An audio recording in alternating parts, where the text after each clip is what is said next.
जिल्ह्यातील सत्यलढाच्या महत्त्वपूर्ण घडामोडी पाहण्यासाठी आपले Satyaladha YouTube news channel subscribe करा, बेल आयकॉनला क्लिक करा आणि रहा सदैव अपडेट.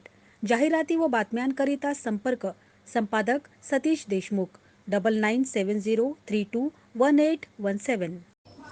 अकोल्यामध्ये दररोज भ्रष्टाचाराचे नवनवीन कळस गाठताना दिसत असतानाच अकोला महानगरपालिका उपविभागीय अधिकारी कार्यालय, भूमिलेख कार्यालय, दुय्यम निबंधन कार्यालय या सर्व सरकारी कार्यालयाचे कार्य हे एक दुसऱ्याच्या कागदपत्रांच्या आधारे चालते.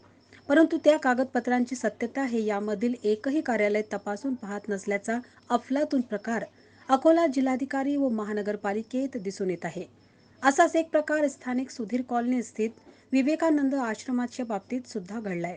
यामध्ये मूळ मालक श्री विजय विश्रामजी ढवळे यांनी दिनांक 17/1/1973 साली रजिस्टर्ड दानपत्राद्वारे 6030 चौरस फुटाचा प्लॉट दान दिला होता व त्यासोबत 6030 चौरस फुटाचा नकाशा सुद्धा जोडला होता व त्यांच्या मालकीचा असलेला उर्वरित प्लॉट अंदाजे 9000 चौरस फूट हा प्लॉट विजय शर्मा व ज्ञानेश्वर सुलताने यांना मालकी हक्काने विकला होता.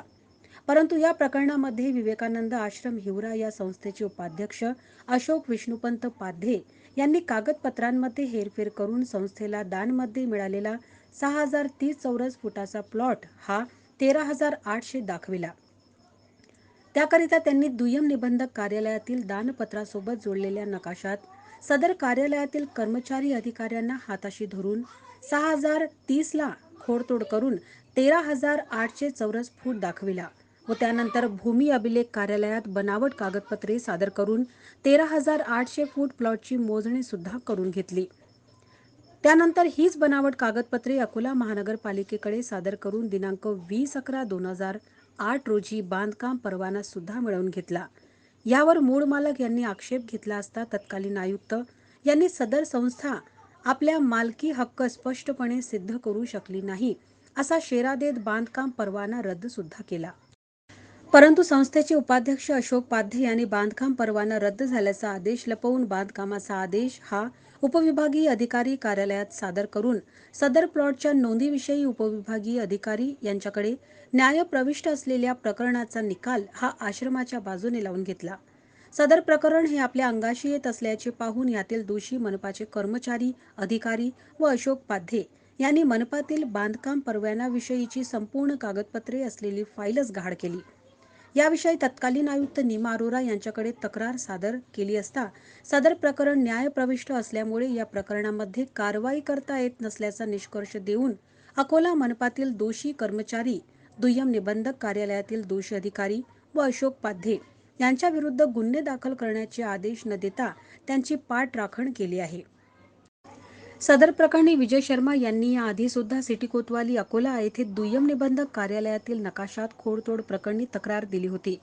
तसेच दिनांक 27 मार्च 2022 रोजी महानगरपालिकेतील बांधकाम प्रकरणाची फाईल क्रमांक 14-383-0809 आदेश दिनांक 20/11/2008 या गहाळ प्रकरणी तक्रार सिटी कोतवाली अकोला येथे दाखल केली आहे. या प्रकरणी मागील तक्रारीचा अनुभव पाहता पोलीस विभाग या प्रकरणी काही कारवाई करीत नसल्यामुळे आता विजय शर्मा यांनी अकोला न्यायालयात दाद मागणार असल्याचे त्यांनी एका प्रसिद्धी पत्रकाद्वारे सांगितले आहे. यामध्ये जिल्हाधिकारी कार्यालयातील नजूल, दुय्यम निबंधक आणि मनपातील नगररचना विभागाचे मानधन असो या कॉन्ट्रॅक्ट बेसवर असलेले कर्मचारी जबाबदार आहेत. यामुळे शासनाची नाहक बदनामी होत असून एक प्रकारे जनतेवर अन्याय होत असल्याने अशा लोकांवर आता जिल्हाधिकारी आणि आयुक्त काय कारवाई करतात की याही वेळेस यांना अभयदान मिळते हे पाहणे औत्सुक्याचे होईल. उर्वरित बातमीपत्र छोट्याशा विश्रांतीनंतर.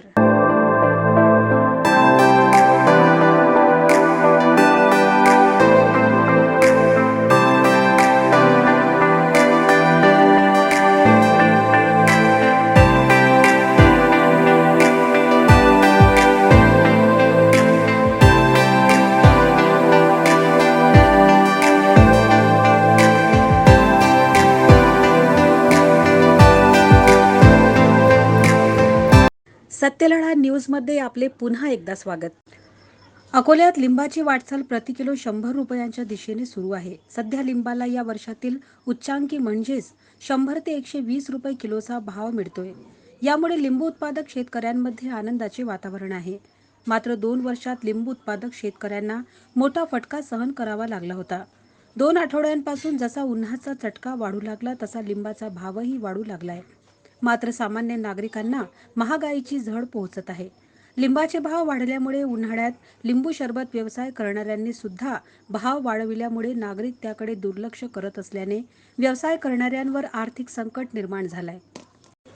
उर्वरित बातमीपत्र छोट्याशा विश्रांतीनंतर.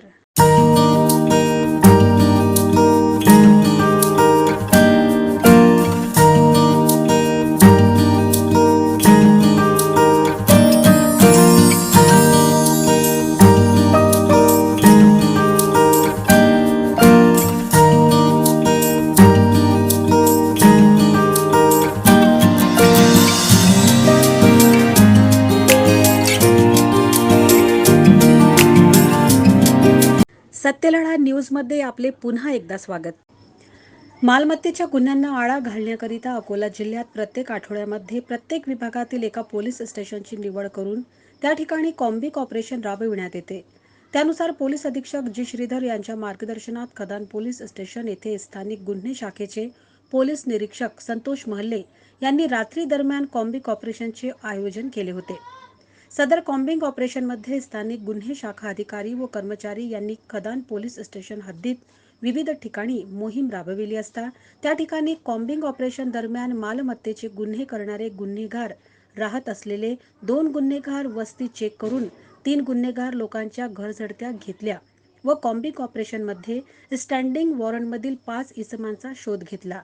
त्यापैकी एकाला स्टँडिंग वॉरंटची बजावण्यात आले आहे. यासोबत रेकॉर्डवरील 23 गुन्हेगार व 17 निगराणी बदमाश यांना चेक केले. कलम 425 आर्म ॲक्ट अधिनियम अन्वये 3 कारवाई करण्यात आल्या व मालमत्तेचे गुन्हे करण्याच्या उद्देशाने संशयीरित्या फिरत असलेल्या एकूण 3 गुन्हेगारांविरुद्ध कलम 122 प्रमाणे कारवाई करण्यात आली. तसेच कॉम्बिंग ऑपरेशन दरम्यान पोलीस स्टेशन खदान हद्दीतील तडीपार असलेले एकूण 11 इसमांना चेक करण्यात आले. सदरची कारवाई जिल्हा पोलीस अधीक्षक जी श्रीधर तसेच अप्पर पोलीस अधीक्षक मोनिका राऊत यांच्या मार्गदर्शनात पोलीस निरीक्षक संतोष महल्ले व त्यांच्या टीमने केली. जिल्ह्यातील सत्यलढाच्या महत्त्वपूर्ण घडामोडी पाहण्यासाठी आपले Satyaladha YouTube news channel subscribe करा, बेल आयकॉनला क्लिक करा आणि रहा सदैव अपडेट.